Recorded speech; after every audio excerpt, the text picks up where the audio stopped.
Hey, we're live. It's Friday. Hey! It is the day after the first round of the NFL draft. So I hope everybody is satisfied with the decisions that your teams have made and that your mental and emotional health are set up for success for the next several months at the whims of a team that doesn't know you exist. But anyways, Daniel, you're not a big NFL guy, but the NFL draft I'm is not. still fun.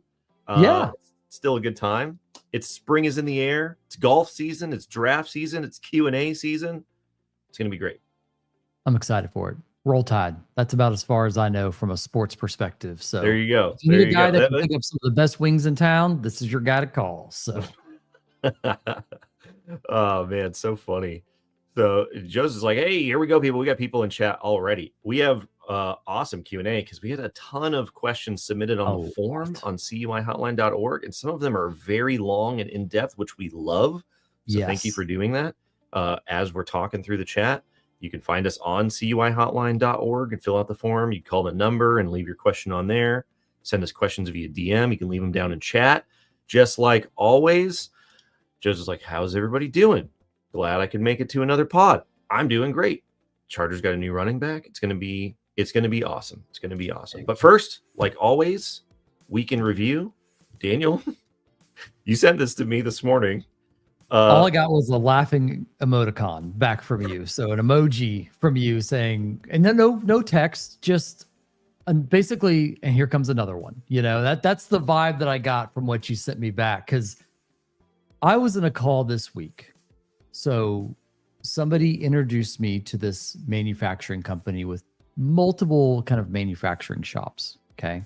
A holding company, an opco, that fun conversation.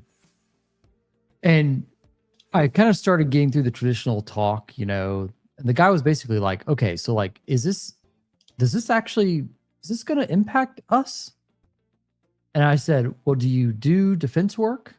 Do you machine or manufacture things that are custom to defense contracts and not consumer off the shelf? He's like, oh yeah. I was like, is it a large part of your business? Oh yeah. Uh-oh. Then it's going to impact you. And I pulled up the timeline of when we're anticipating it to happen, right? Mid to late summer. And he was like, wait. He's like, so every company has to do this? I was like, and the classic question, but I'm a sub or I'm a supplier. And I was like, do you do, you know, to boil it down, do you do custom work for the DoD? Now that's more nuanced than that, as we know, but you know, a good leading indicator is you have DFARS 7012 and you do custom work for the DoD, right? Yeah. And, you know, controlled technical information is a wide swath of different information that you could have as part of that. And so, anyways, so we leave basically the call ends. The next day, I get a text. I need you to meet with our CEO today at 10 a.m. I don't pick up because I'm recording a podcast. An hour later, I need you to meet tomorrow at 10 a.m. Like, and it's just like the fear is starting to engulf the community of people that are just now being made aware of CMMC is kind of their position. But they might have even been aware of it. They just didn't realize it was actually going to apply to them. I think that's the interesting delineation. Like, he's like, yeah, I've heard of this thing, but he didn't realize the implication on his organization because he didn't realize, as you say, Jacob, the requirement follows the contract, not the company. Right. So if the contract requires it, it's got to flow all the way down to the companies that support it. And so, yeah. And your odds of getting it as a sub are probably higher than your odds of getting it as a prime directly because you're removed from the negotiation process, right? Like you don't interface with the contract officer. Now, if anybody's familiar with the great and powerful Lauren Ayers, who we've had at multiple CS2s, we've had on the podcast multiple times. She's now running her own consulting firm, specifically helping people interface with contracting officers. We got to have her back on the show here pretty soon. You can find her on LinkedIn. Great wealth of knowledge. She said that she's been helping companies primes working directly with contracting officers to get 7012 taken out of their contracts. And she said it never happens. Even with a former contracting officer who knows how to work the system, they're still like, the guidance says I put the clause in, so you get the clause. Next. God. And they're like, no, hold on. They're like, the clause only really matters if we have the data. And if you put the clause in there, then it kind of leaves us in a bind because then when you send us the data eventually, then we've got the requirements, even though we don't right now. And they were like, guidance says clause next. So yeah, we should have her on the show and have her talk about that. Let us know in the chat. Do you want to hear about the adventures of Lauren Ayers as a former contracting officer interfacing with her former colleagues about trying to negotiate contract clauses? Because I talk to Lauren pretty often, and she's always got a lot of crazy stories. I remember, I mean, Scott Edwards and I were talking, this was probably a few years ago. We've only ever heard of one company getting it removed from their contracts. One. We've got over 1,100 clients, and we've talked to thousands of defense contractors. And the fact that one goes to the point of it's just a bullet people aren't going to be able to dodge. And to your point, Jacob, a sub is working with multiple primes, ideally, right? Because they're getting revenue streams from multiple places. So again, if one has it, but the other three don't, you still got to get it. Yeah, so. For sure. Yeah. And Joseph said, I think you mentioned that in the 7012 podcast. Thanks for checking out the podcast.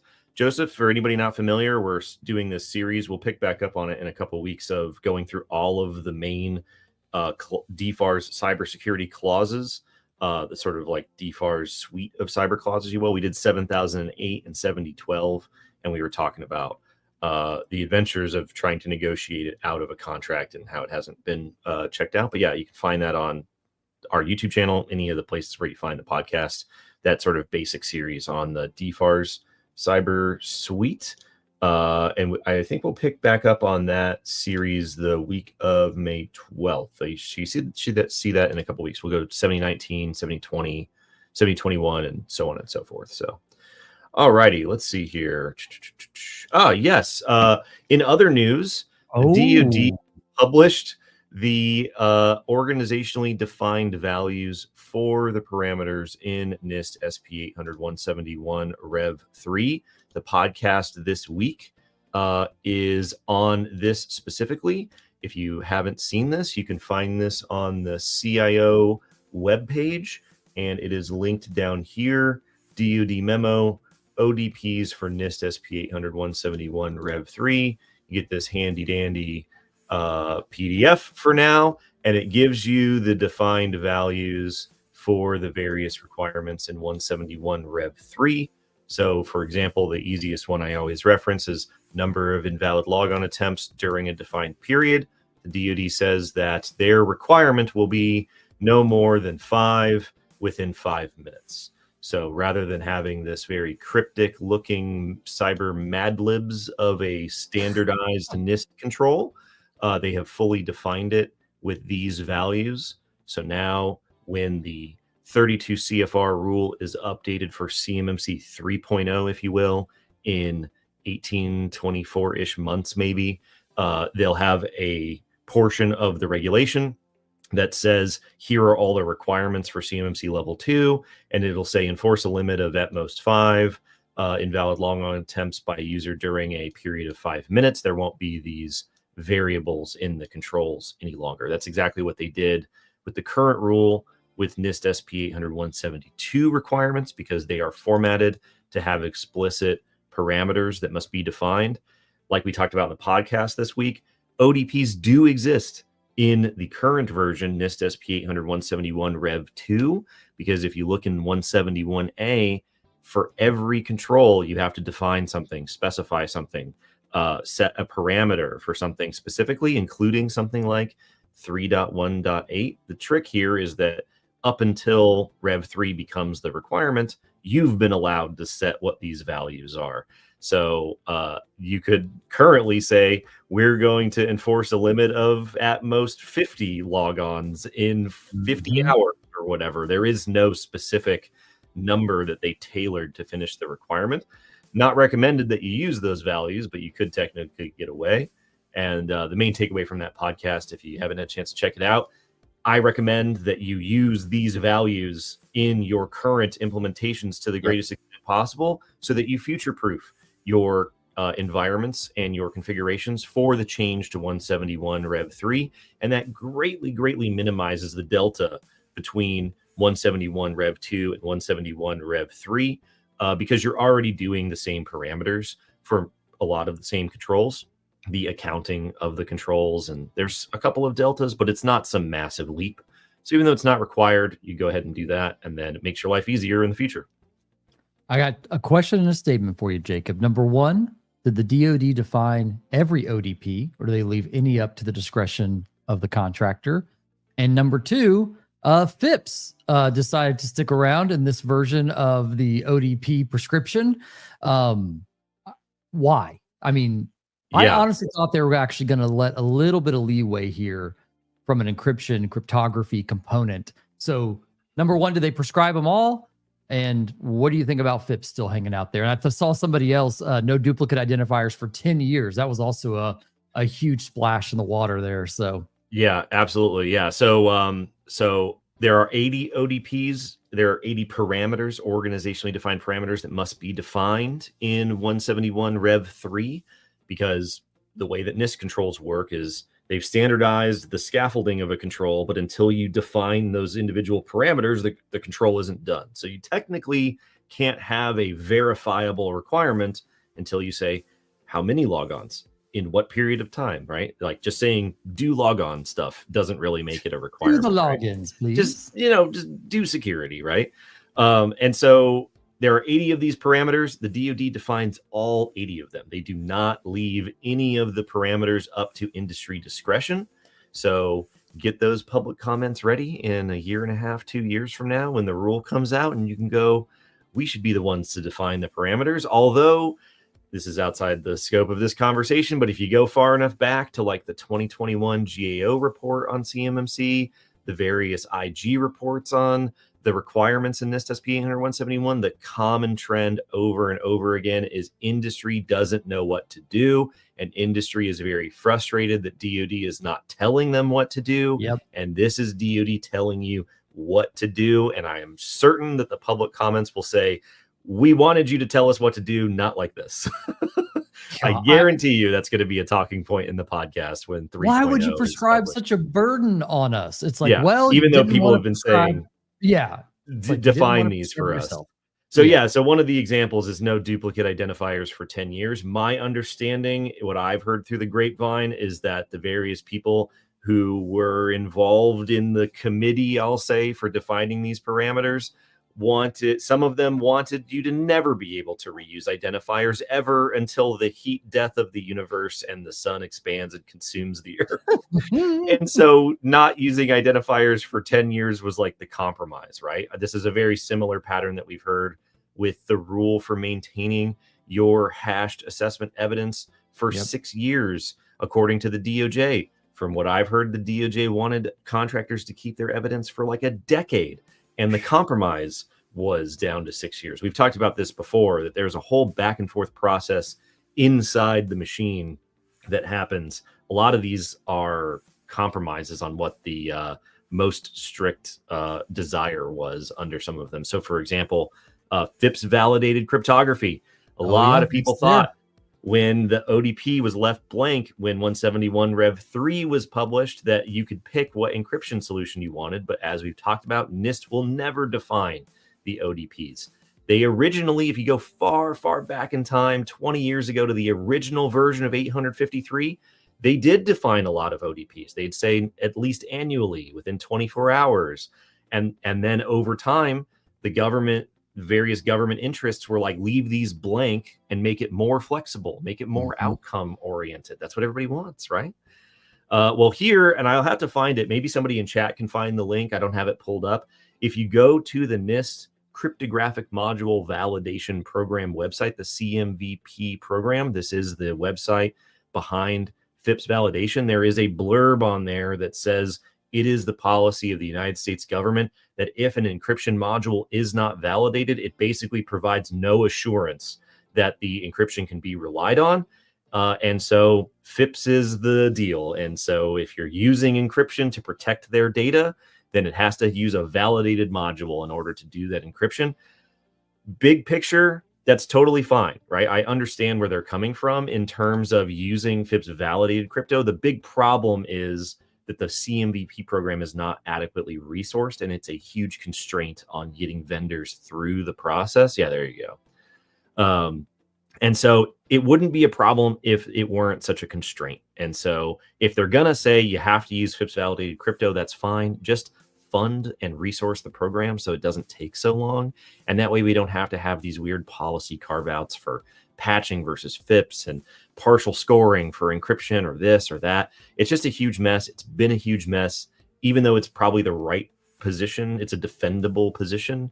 Defendable. Listen to me. It's Friday. Defendable. What?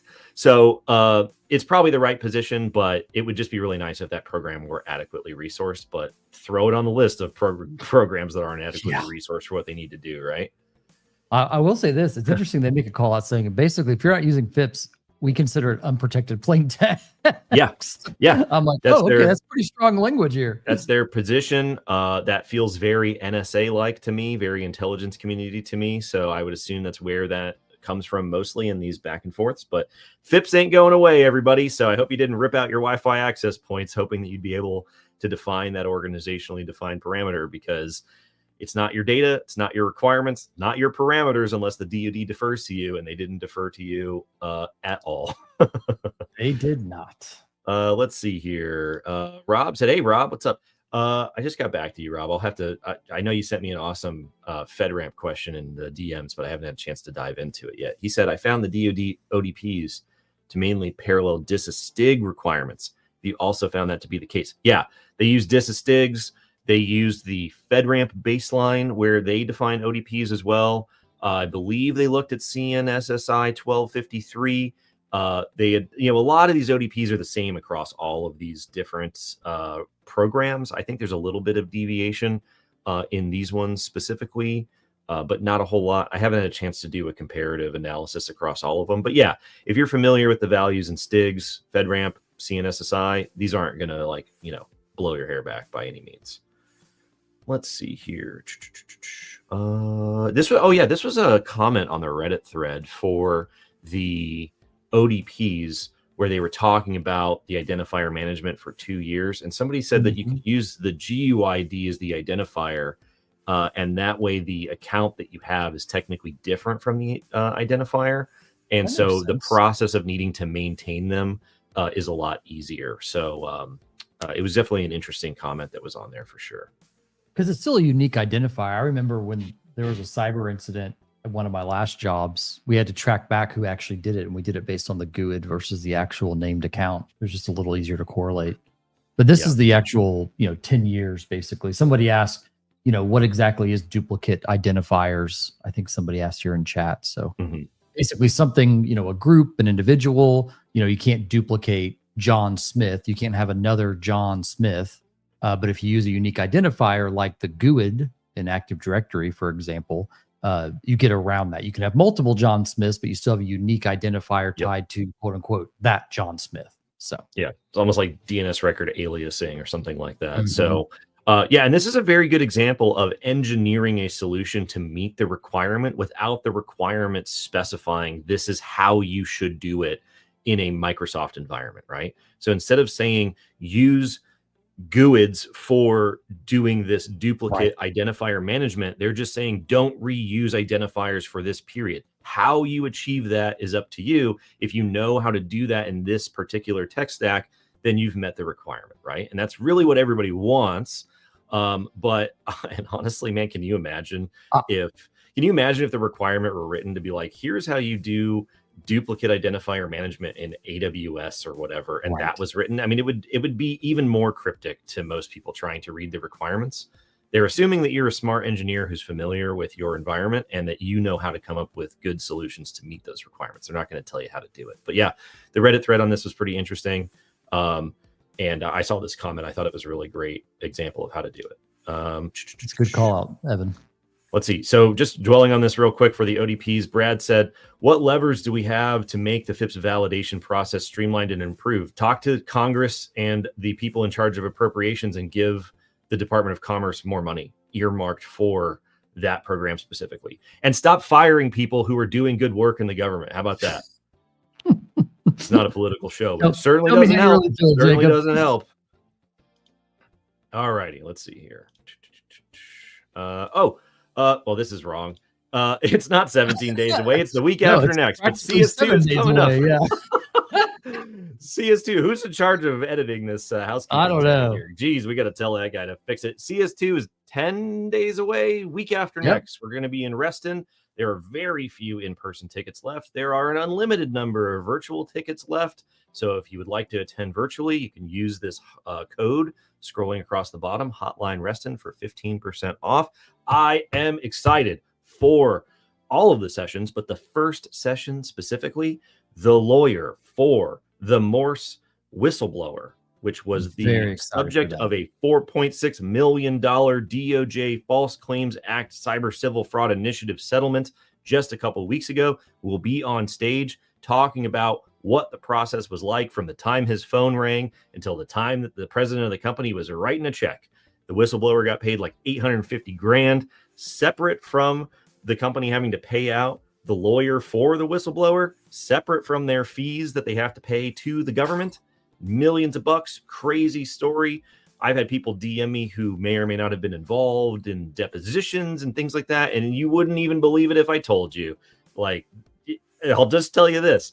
If you get subpoenaed by the DOJ about your cyber civil fraud false claims act thing from an internal whistleblower, they have access to all your Teams chats, to all your emails, to everything that your company president would have said or written or uttered or whatever about how silly they may think that these requirements are. And the DOJ does not look kindly upon that. So I am very excited to hear from that session. So if you haven't registered yet, be sure to check it out. If you're going to be there in person, let us know, and then we'll hang out in person. You say he's like a nice guy, like just a regular, just run of the mill kind of guy. Just happens to be slapping big fines. He's like, yeah, he's wearing a cardigan. I mean, it was like Mr. Rogers. This is the nicest guy I've ever met. Which, you know, I guess you don't have to speak loudly whenever you got that just level of settlement. Stick, you know what I mean? It's crazy thing about it, he said that since the news came out about that, he said their phone has been ringing off the hook with people who have been like, how do I blow the whistle? How do I blow the whistle? And he also said that he has heard through the grapevine that there's like 100 of these False Claims Act settlements pending in the system. We heard from another close friend recently that there were like 24 filed in like Q1 of 2025. Wow. So it's for real. It's for real. So okay, let's see here. We did the housekeeping. All right. Somebody said, can we migrate existing Azure workloads into GCC? We were thinking about Oracle. Yeah. So the long story short, yes, you can. So I was actually having this conversation with somebody yesterday doing a pretty large migration, several thousand people. And they have a lot of Sentinel connectors, right? So they're like, hey, we need to migrate our archive or kind of cold storage of our logs that we have for long-term retention. But we also need to redeploy, migrate certain things, but then redeploy other things, right? Because certain things don't migrate. So that's really important to understand that Azure is not just a lift and shift. Sometimes it's a re-provision, reconfigure, similar to migrating inside of M365.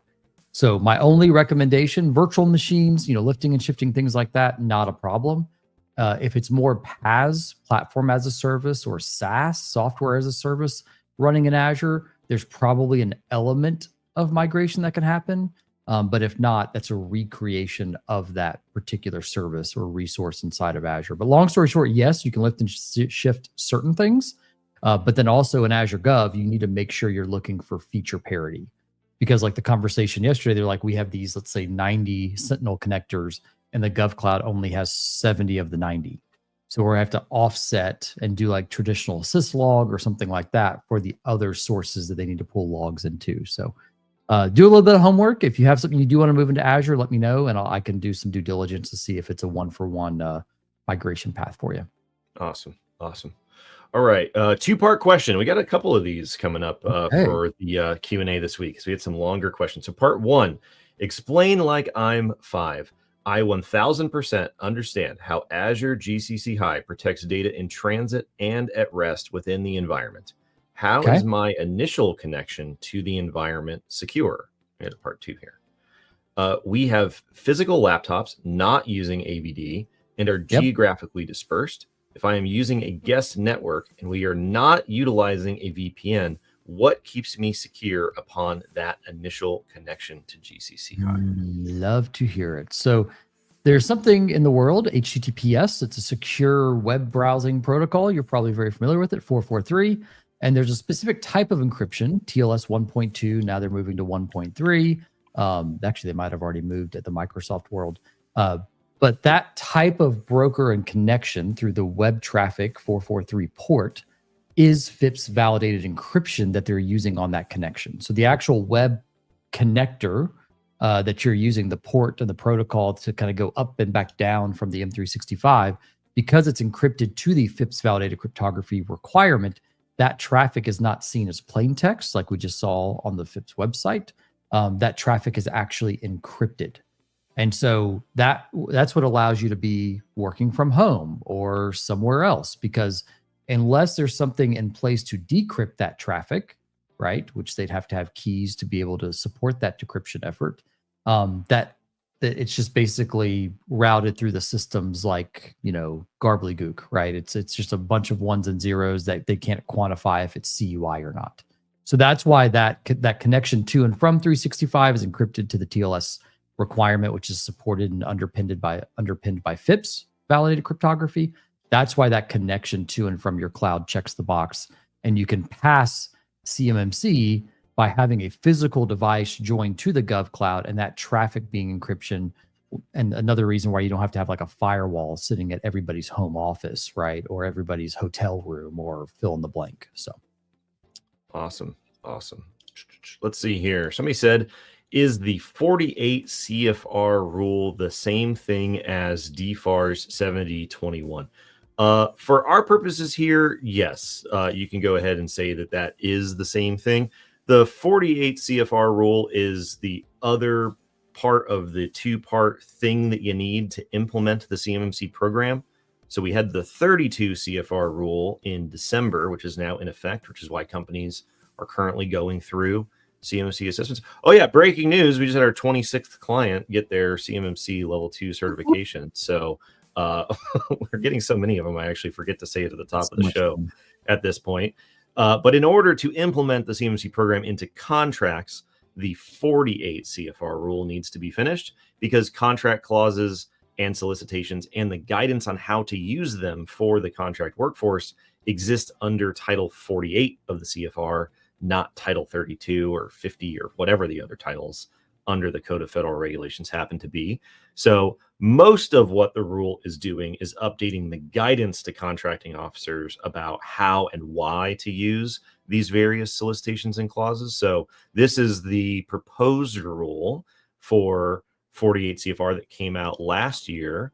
And not that one. And so if we go down to the bottom here for list of subjects under solicitations and contract clauses, part 252 of Title 48, it'll say revise section 252-204-7021 to read as follows. So one of the many things that it's doing is revising the language in clause 7021 to say the following things. If you go look at the 7021 clause right now, you're seeing the version that was created by the 2020 rule, and it hasn't been revised yet because this proposed rule isn't final yet. So when this rule is final, it updates that clause, and then you'll see all of this in the actual clause itself. So for our purposes, yeah, when we say 48 CFR, that's the part that matters to contractors because it's updating the clause that you see,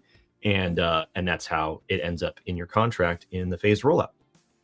So I'm curious, Jacob. So went through the proposed, the DoD has it back. They reviewed all the comments. We're waiting for the publication back in a final status back to OMB, DoD to ship it back over to them. Any changes you're anticipating from proposed to final state, or you think it's all going to be about the same? I think it'll mostly be about the same. I mean, the scope of the rule is very small. I don't foresee them changing anything because they're really just taking the policy in the 32 CFR rule and then they're putting it into the formatting of a contract clause, right? So because the policy in the CMMC program is done and codified, they're not really going to deviate from what that says. They're just filtering it down into clause language. And so this is a little different because in 2020, we didn't have a 32 CFR policy. The government was trying to use a term, a current term. They were trying to go fast and break things. And so they just put the language into the clause without a background policy to explain how this was all supposed to work, which is why it blew up, right? When you go fast and break things, things break, which is why it's taken so long for them to put it back together, which is why the policy rule came out before the clause rule, because you need one without the other. We put the cart there was no horse to put the cart in front of. We just had a cart rolling down the hill. So I don't foresee there being a lot of changes whenever the final rule comes out. It should be pretty similar. There also weren't a lot of public comments, and there's a lot of deference in the rule saying you got to check the policy. You got to check the policy. That's a question for the 32 CFR rule. So yeah, probably not a lot of changes. Okay. All righty. Let's see here. Are the 171 Rev 3 organizationally defined parameters the same as FedRAMP? I haven't had a chance to go through them individually. From what I can tell, they're mostly the same. I think there's a couple places where they deviate. If anybody in chat knows off the top of your head where those deviations are, let us know. We'll dig into the details as time goes on. They're almost all the same, but I think there's a couple spots where they're sometimes slightly more strict, I believe. But I couldn't tell you for sure off the top of my head. They're not exactly one for one. I do know that. Let's see. Where's Ryan Bonner when you need him? I'm sure he has that crosswalk just buttoned up tight right now. Yeah, for sure. So they're not exactly the same, which, I know I saw some people talking about reciprocity issues as a result. But yeah, there are some small deltas there. All righty. Let's see. We had one more question on this, and then we'll get into chat. What is the latest you've heard on a potential drop date for 48 CFR?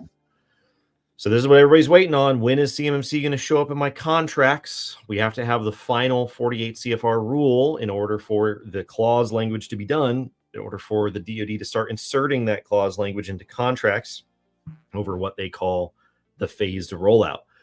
Our best guess at this point is sometime between June and October. And the reason why we think that is the average amount of time that DoD has historically taken to go from proposed rule to final rule would put us at 280 business days. And if you take it from the August date that the proposed rule was published and you add 280 business days, you end up in October of 2025.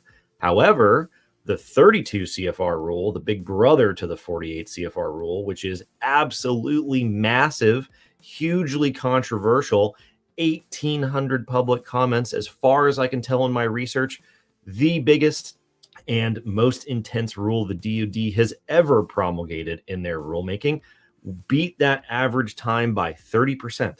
And so if you take that timeline for the 48 CFR rule, which is smaller, narrower in scope, not a net new rule, it's just a revision to a clause, and various other factors that would say it could go faster than average, then you have a ballpark of June to October is, my sort of confidence window for when it could happen. Of course, rulemaking is rulemaking, so it could go faster, it could go longer, but that's the general window of time that we've been telling people, and we've got reasons to believe that that's true.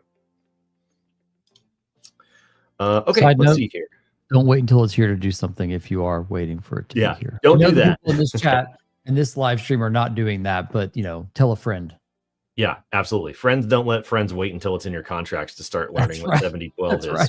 Like and subscribe. We've been talking about 7012 on our Back to Basics series. So let's see here. Chris said, how long before other Fed or Gov agencies require CUI control auditing other than DoD? Well, I would say that, one thing, if you caught Katie Arrington's interview or the news stories about it last week, she has said now multiple times that the various federal CIOs are looking at federalizing CMMC as a federal-wide program. So that's one general indicator that this could happen. I would say that it is most likely that agencies like NASA and GSA will adopt CMMC certification requirements to some extent.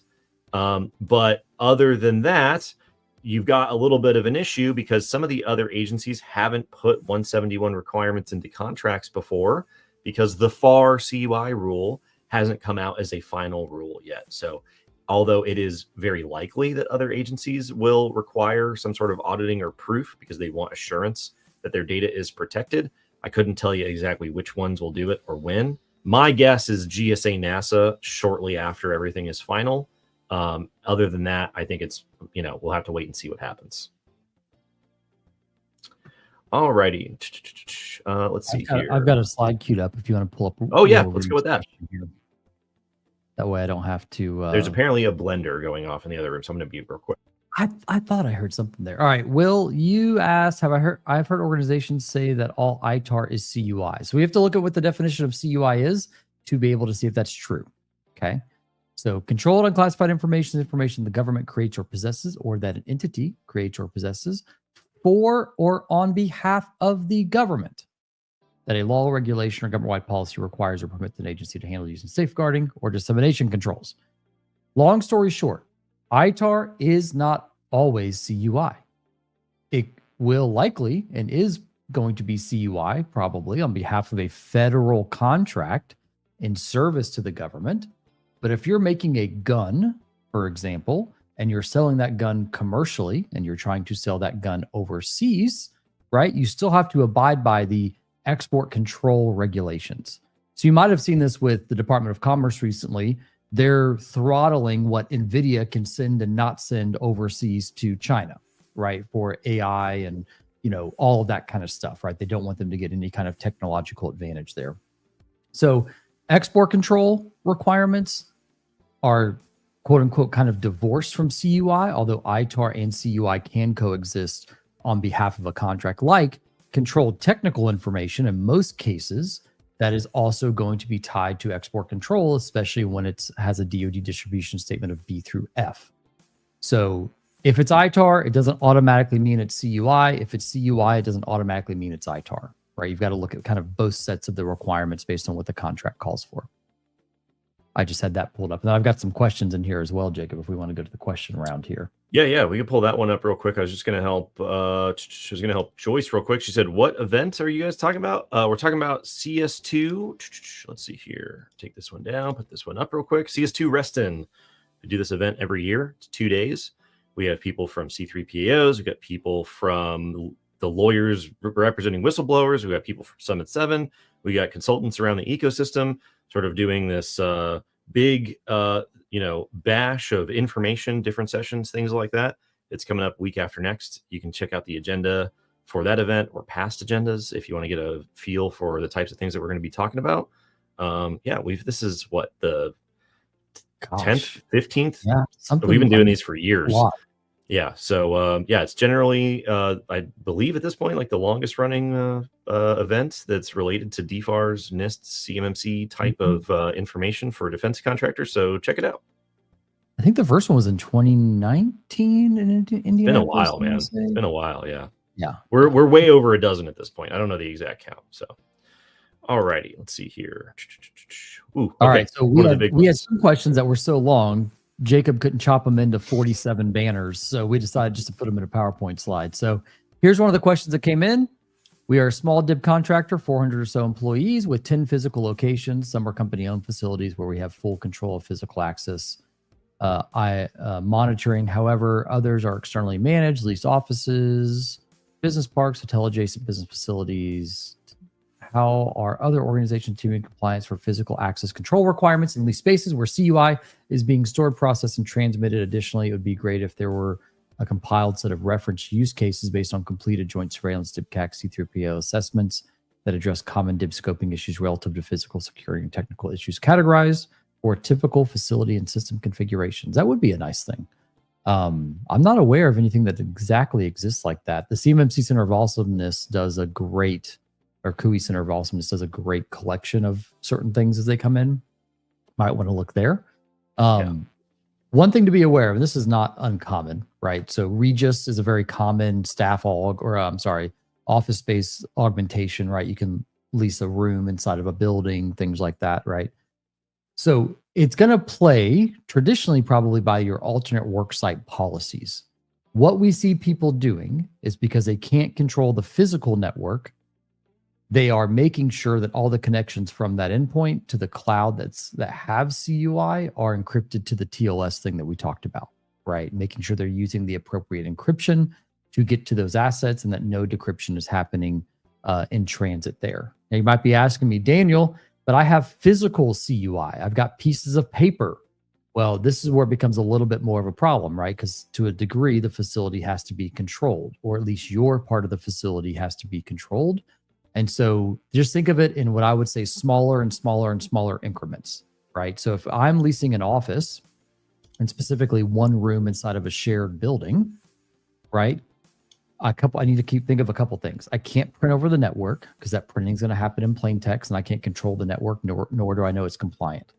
So that means I need to get local with it. I need to get smaller, meaning I need to use an approved and allow listed USB printer, right, inside of my controlled room. Okay, well, now I have a piece of paper with CUI, okay, cover sheet, right, make sure that it's covered, but I leave for the day and janitors come in and clean the office where they could have access to the CUI and they're not authorized. So what do? Then we take the CUI before you leave, you put it in a lockbox, you have the key to the lockbox, and that lockbox is stored in your room. So if an unauthorized person were to come in of any sort, they would not have the ability to access CUI. So again, kind of as you work through the logic, you just have to keep thinking smaller and smaller and smaller because you have to be able to control down to the smallest possible level there.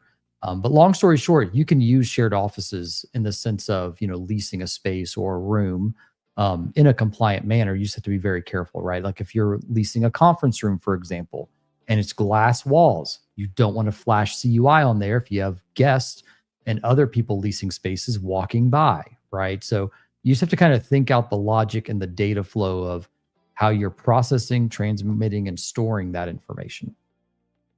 I hope that is helpful to whoever asked the question. I think that was an anonymous question, if I remember correctly here. So. Yeah, absolutely. And if you guys have longer questions like that, feel free to send them on the forum, cuihotline.org, and we'll get them queued up for a Q&A for sure.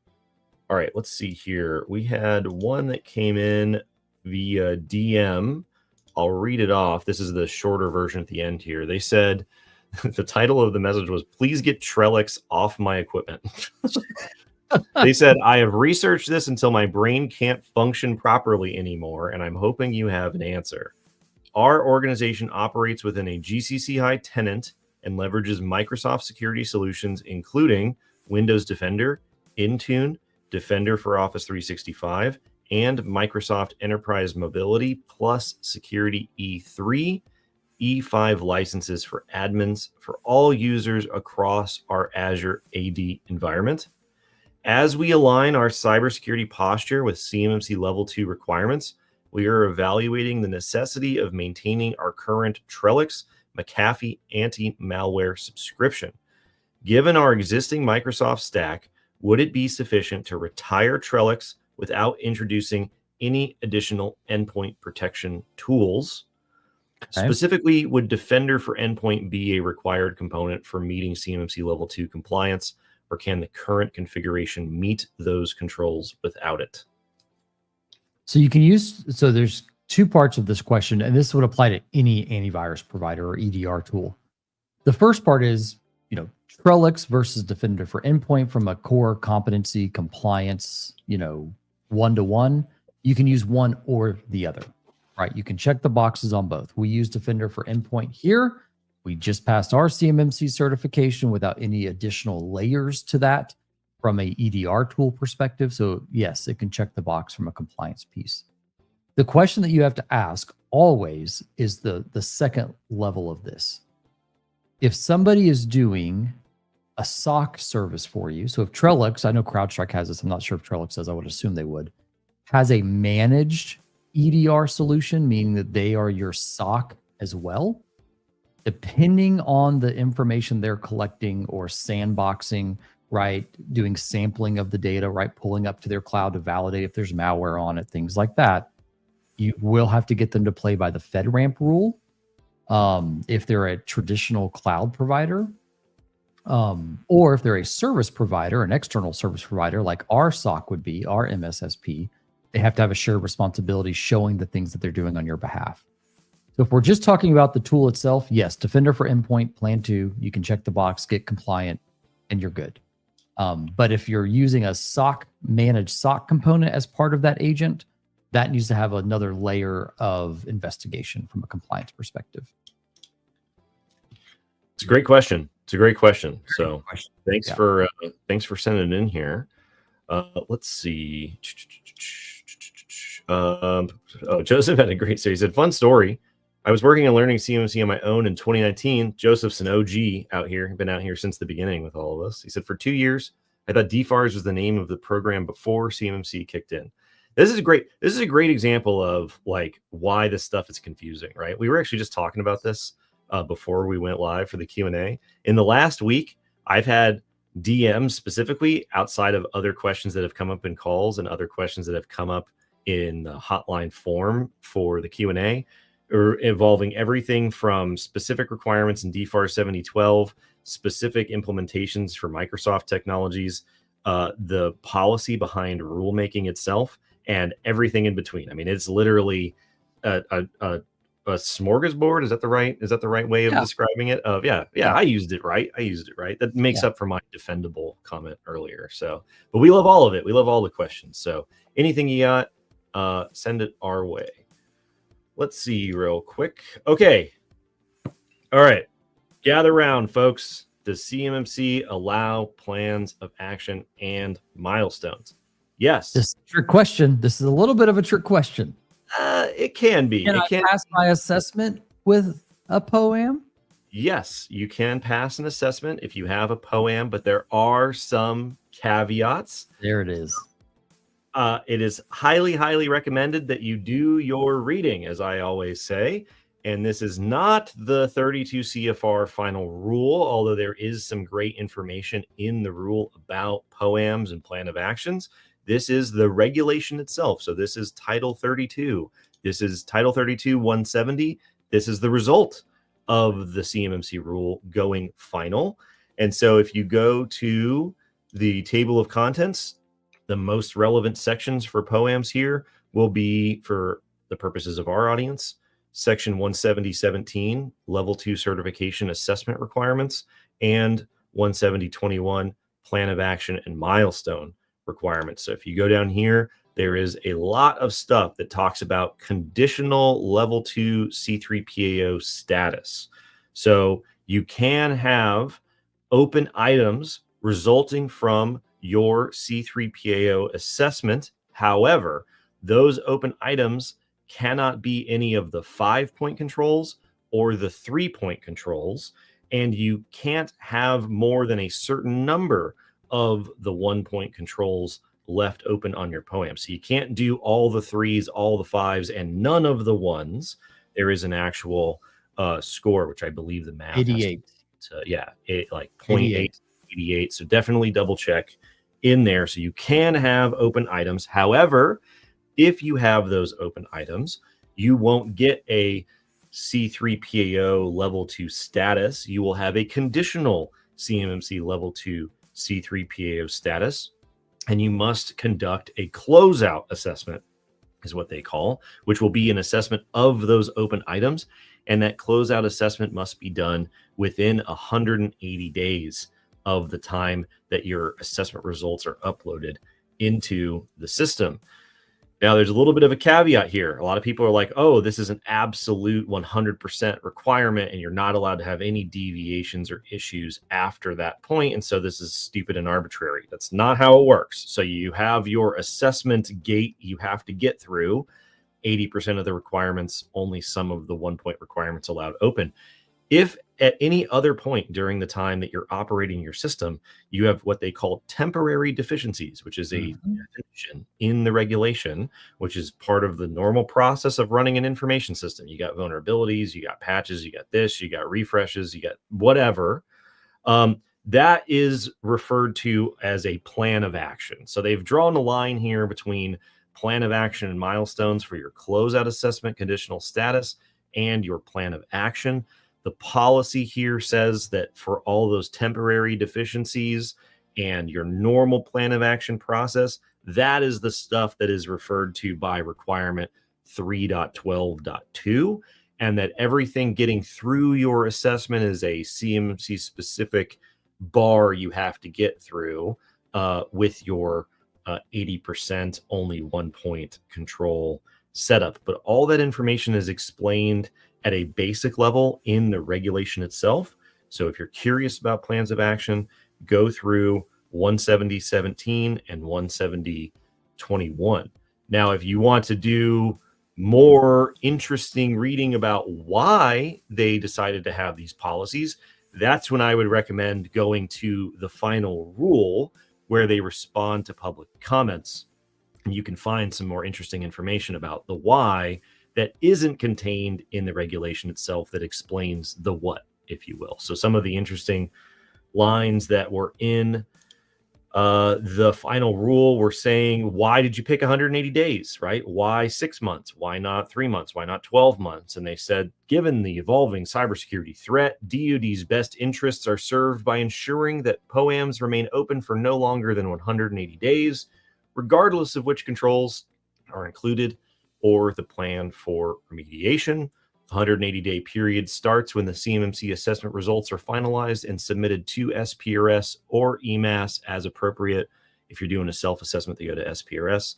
If you're doing a C3 PAO assessment, they go up to EMAS.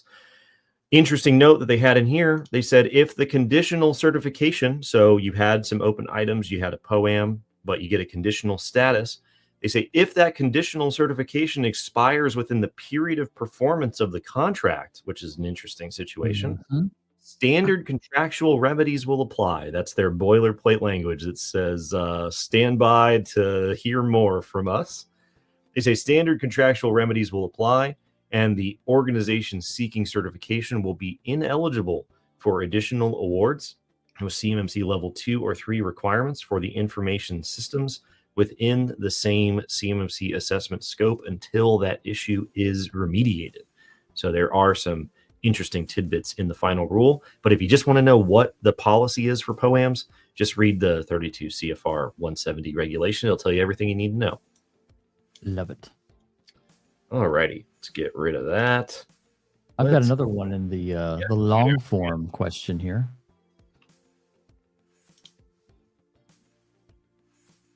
Yeah, good point about the POAMs. You're not allowed. CMMC level 1 has no allowable POAMs. So it's Jeff Baldwin, by the way. Hello, Jeff.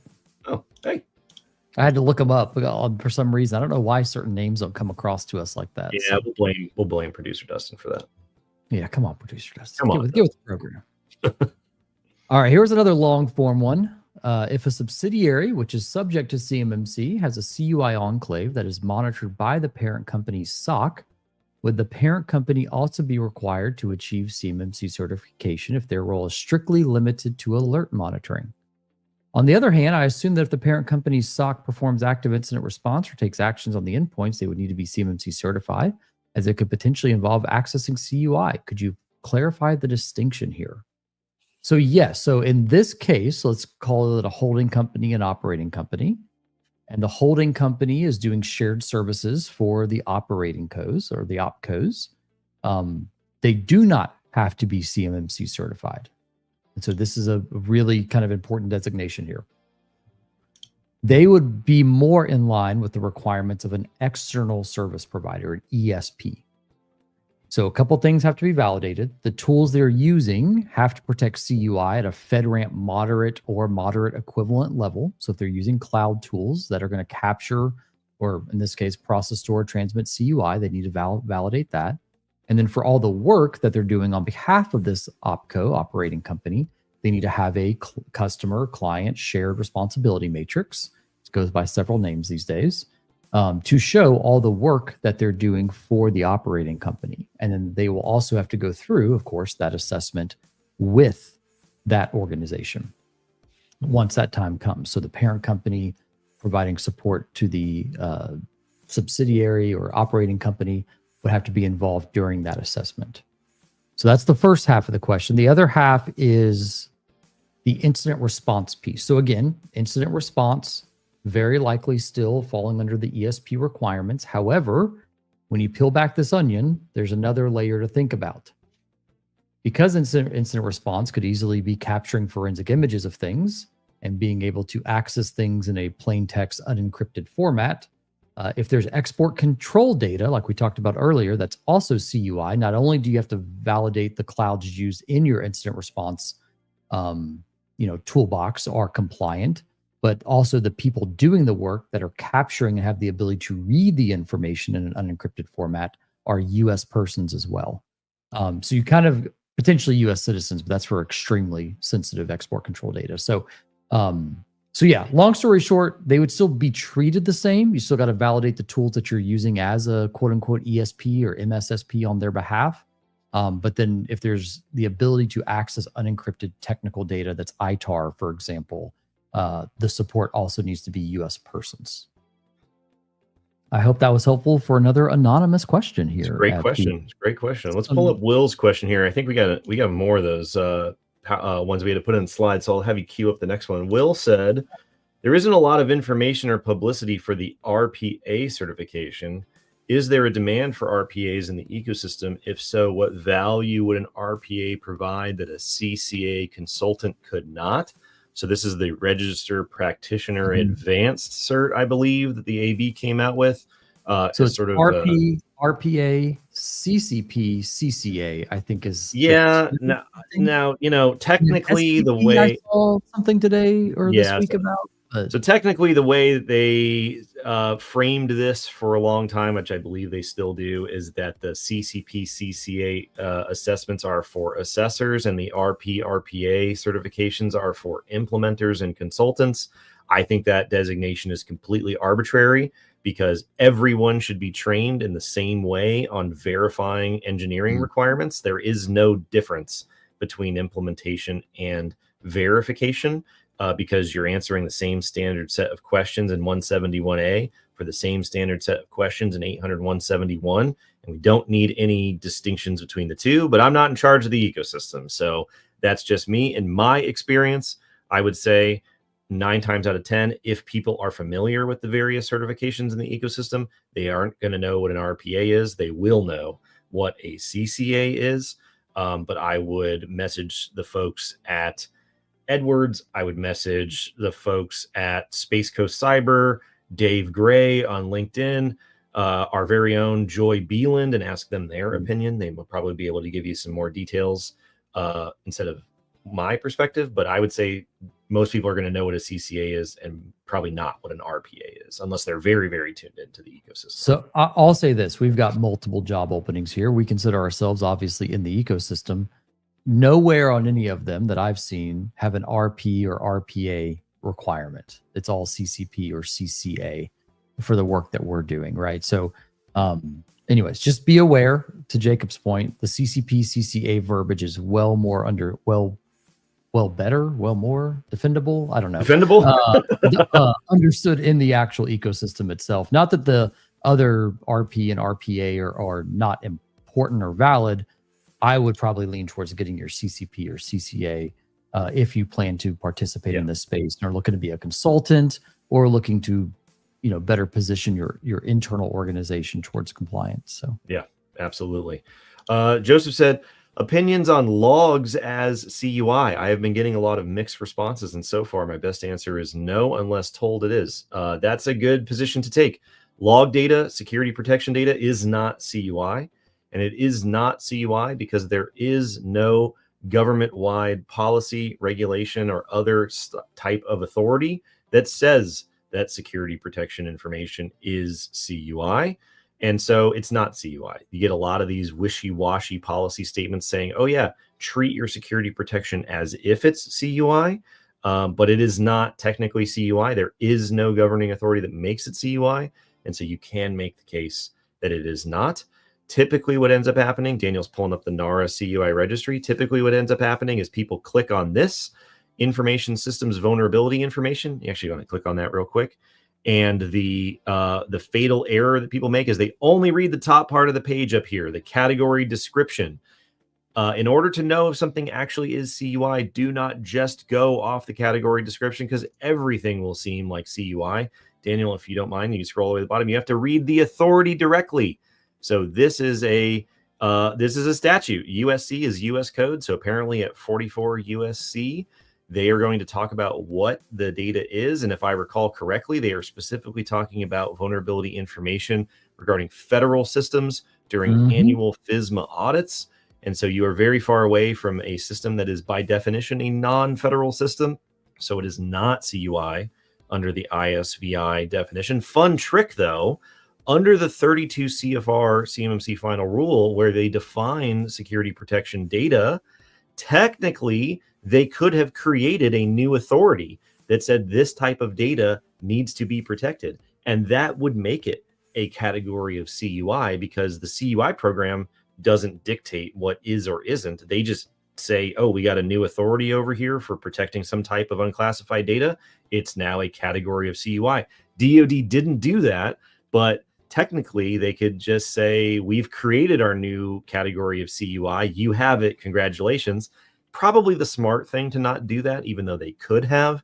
I would predict that in the far future, in future revisions of 32 CFR, they will make it CUI through this way of manipulating the process, but it is not currently CUI. If anybody tells you that it is, they're wrong. That may make you still have to do stuff like it is CUI, but they're technically wrong, and you can sleep better at night knowing that you're right. Can we answer this one last question? Because Justin's Sure. actually posted it twice at the beginning and at the end of the show. Oh, I think we must have missed it. Just as we wrap up today, can a CAM program AI solution, God, I love these questions, hosted in AWS GovCloud working towards CMMC L2 be acceptable to use, or do they need to get FedRAMP certified? Two questions for you. Is it a cloud service provider, the actual application itself, like a SaaS application you buy a license for and consume? If the answer to that is yes, it is, has to go FedRAMP moderate or prove FedRAMP moderate equivalency at the application level. It's great that they're running in a compliant data center, but the app itself also has to meet those requirements. If you have a subscription to the AWS GovCloud, and this is an application that you have purchased and are running inside of your environment that happens to be in AWS Gov, it has to have the 110 controls applied over it as part of an asset in your boundary.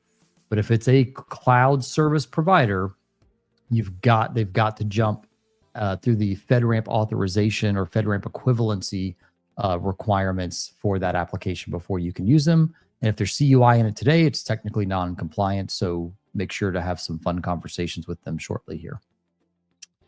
Awesome. All righty. Well, that's an hour. The hour always flies by every week. There was some stuff in chat that was really good we didn't get a chance to get to. There were some questions submitted on the forum that we didn't get a chance to get to. There was some stuff queued up from DMs that we didn't have a chance to get to. We will get to all of it in time. If you find this stream after it's over, feel free to leave a comment in the chat, send us a DM, find us on CUIHotline.org. We do this every Friday. There may be a special version of the Q&A coming up at CS2 Reston. For those of you who still aren't registered yet, you can use the discount code below, scrolling across, Hotline Reston, for 15% off. And yeah, I hope everybody's teams did a good job in the first round of the draft. I hope everybody's teams do a good job in the rest of the remaining rounds of the draft.